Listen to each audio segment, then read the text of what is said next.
NPL kemarin pas di earning calls itu 2,97%. Sebenarnya sih di kuartal 1 2024 itu 3,11% ya Om. Sebenarnya kan ini perbaikan ya Om Syaga ya. Perbaikan NPL di segmen mikro yang masih ada tekanan gitu. Om Syaga. Nah bisa jelasin nggak sih kayak ini strategi pengelolaannya gimana bisa menurunkan ini gitu? Ya kan sebenarnya kita sejak first quarter 2024 kita sudah mengannounce ya kalau kita ada sedikit masalah asset quality di mikro. Terutama itu penyumbangnya adalah Kupedes atau commercial microloan yang di-disburse di tahun 2023 itu. Nah, Kupedes 2023 itu kita nyebutnya dan itu juga ada satu set sendiri di presentasi first quarter kita. Itu kita disburse sebesar 201 triliun sepanjang 2023 ya. Nah, dari 201 triliun itu posisinya sampai dengan Maret 2025 kemarin tinggal 64,8 triliun atau 65 triliun lah. Berarti rate rate-nya sekitar 67%. Nah, itu memang penurunan itu mostly sebenarnya masih dari payment. Jadi kayak ada yang nyicil, ada yang lunasin, segala macam. Jadi dari 201 jadi 65 itu 130 T-nya itu payment. 129, sekian lah itu payment. Sisanya ada yang dihapus buku juga. 7,1 triliun. Itu pengaruhnya ya. Betul. Nah, kita fokus pertama adalah membereskan yang itu dulu. Jadi mungkin teman-teman atau teman-teman yang mendengarkan, investor yang lain mendengarkan, BRI ada kata-kata namanya management overlay.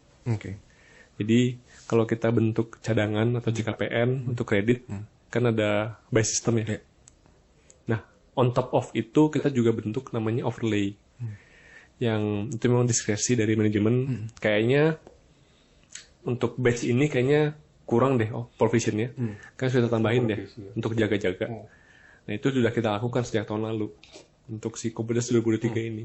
Jadi langkah-langkahnya adalah kita lakukan restrukturisasi kredit. Jadi kenapa sih nggak hapus buku semua aja? Nah, masalahnya di mikro ini agak unik ya orang-orang apa namanya customer-nya ya. Jadi jangan lupa teman-teman bisa aja kayak misalnya sudah info rata-rata dari semua nasabah BRI di mikro rata-rata installment atau cicilan per bulan itu kisaran 1 sampai 1,5 juta rupiah. Kecil banget ya. Kecil kan? Nah, bagi mereka kenaikan 300.000, 400.000 matters. 300.000 atau 1 juta udah 30% kenaikan. Ya kan? Nah, restrukturisasi ini kenapa nggak hapus buku aja? Kalau kita bisa bantu meringankan beban mereka misalnya dengan memperpanjang tenor tanpa menurunkan suku bunga, tapi bisa membantu mereka untuk tetap membayar cicilan sesuai dengan kemampuan saat ini sembari mereka nanti pulih lagi, ya why not gitu. Soalnya kalau kita hapus buku kasihan karena segmen itu jadinya si orang itu jadinya sudah di blacklist kan, daftar hitam, ya kan, susah lagi. Kasihan.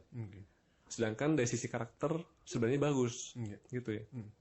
Jadi kita pilih-pilih yang masih punya kemampuan bayar, yang masih punya karakter yang bagus dan harus pasti punya bisnis, ya kita bantulah untuk restruk. Tapi kalau misalnya 1 dari 3 itu nggak ada, ya kita hapus buku.